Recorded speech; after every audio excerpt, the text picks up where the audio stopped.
Hello, everyone. Are you over 50 and struggling with knee pain?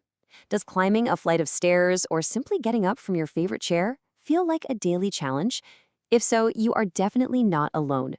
In today's explainer, we are breaking down exactly why knee pain happens as we age and sharing practical, instant relief tips you can try right at home. Here's our quick roadmap for today. We'll cover why knees hurt after 50, the root causes of that pain, instant natural relief strategies, essential lifestyle and diet habits, and finally, when to seek medical help. But first, I want to ask you directly, is joint discomfort limiting your daily life? Do you find yourself hesitating before taking a step down off a curb? These experiences are incredibly common, but they really shouldn't just be accepted as a mandatory part of getting older. Okay, so let's dive right into this.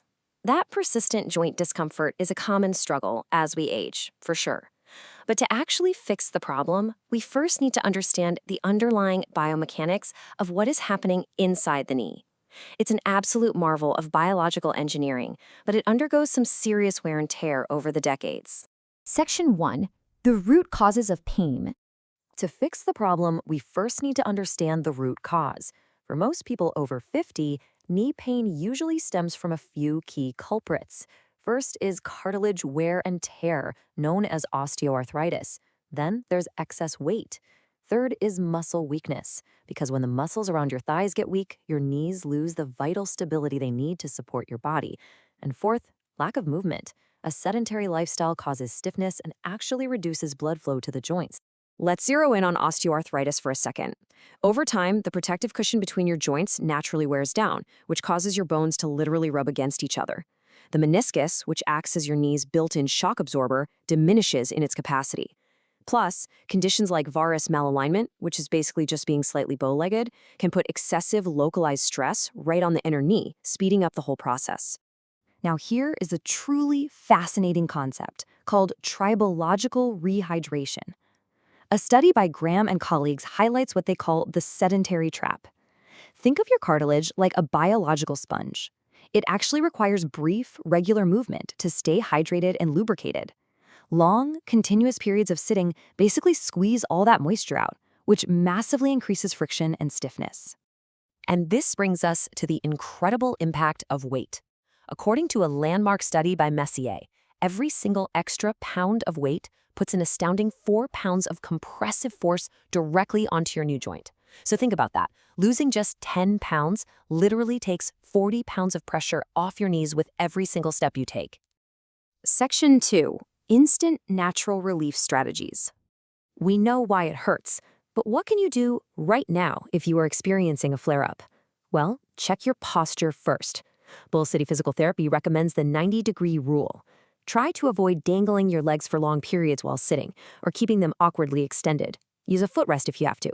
Your ideal posture is keeping your knees bent at a 90-degree angle with your feet completely flat on the floor. This distributes your weight evenly and avoids straining the joint. When you're resting or lying down, Memorial Care guidelines suggest a simple trick. Place a small pillow beneath your knees to instantly relieve pressure. Also, if your joints feel stiff, try applying a warm compress or a heating pad. Warmth therapy is absolutely fantastic for relaxing the surrounding thigh and calf muscles that often tense up and spasm from pain. Just remember, don't use heat on any fresh surgical incisions. For some internal relief, there's this incredibly soothing golden milk recipe from Healthline. Drinking a warm cup of milk mixed with just a teaspoon of turmeric before bed is highly beneficial. Turmeric contains an active compound called curcumin, which is a powerful antioxidant that naturally fights joint inflammation. Throwing in a little ginger and cinnamon boosts those anti-inflammatory properties even further. Section 3. Essential lifestyle and diet habits.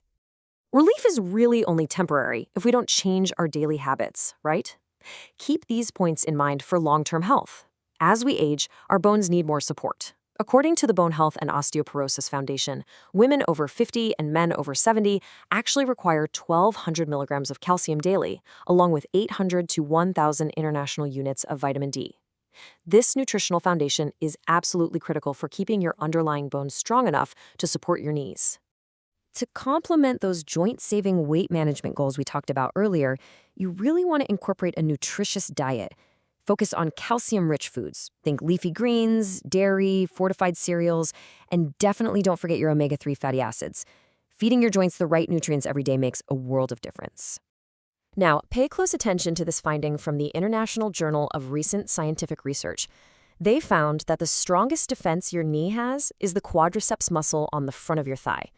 When this muscle is strong, it acts like a massive shock absorber, taking the load right off that degenerating cartilage. Minimizing weakness here is paramount for feeling better.